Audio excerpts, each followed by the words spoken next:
ছেলে তোর প্রেমে পড়ার কারণ তোর শ্যামলা শ্যামলা বরণ, তোর প্রেমে পড়ার কারণ তোর শ্যামলা শ্যামলা বরণ। নকল করেও একটা হাঁস কিনতে পারলি না, 150 টাকা দামের ব্রয়লার দিয়ে নকল করতে হলো।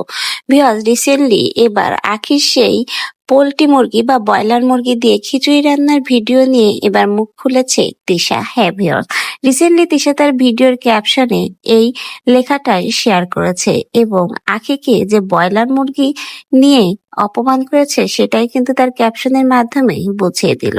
তিশাকে নকল করেছে আখি, তাও আবার তিশার হাঁস এবং খিচুড়ি রান্নার ভিডিও।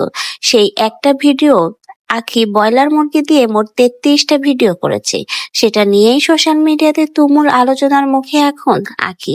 তাই তো আখিকে এবার সাবান ছোড়া ছাড়াই ধুয়ে দিতে নেমেছে তিশা।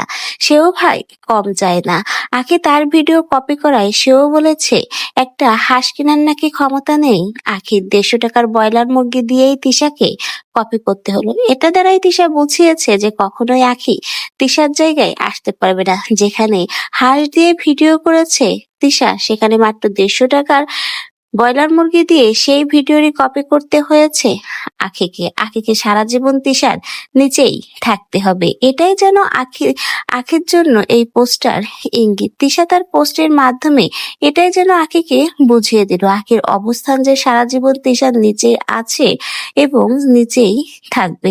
তো ভাইয়া, শেষমেশ কিন্তু সকলের অনেক অনেক প্রশ্ন কমেন্ট ছিল আখি যে তিশাকে ব্যঙ্গ করে কপি করে ভিডিও করছে, এ বিষয়ে কেন তিশা এখনো চুপ রয়েছে, কেন এখনো তিশা মুখ খুলেনি। শেষমেশ কিন্তু তিশা মুখ খুলেছে এবং বলেছে আখিকে, এবং বলতে গেলে ধুয়েই দিয়েছে।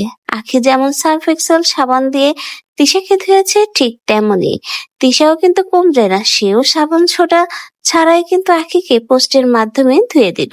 তো ভিউয়ার্স, তিশা যে মুখ খুলেছে এবং আখিকে নিয়ে যে কমেন্টটা করেছে সে বিষয়ে আপনাদের কি মন্তব্য, কমেন্ট বক্সে জানিয়ে যেতে ভুলবেন না।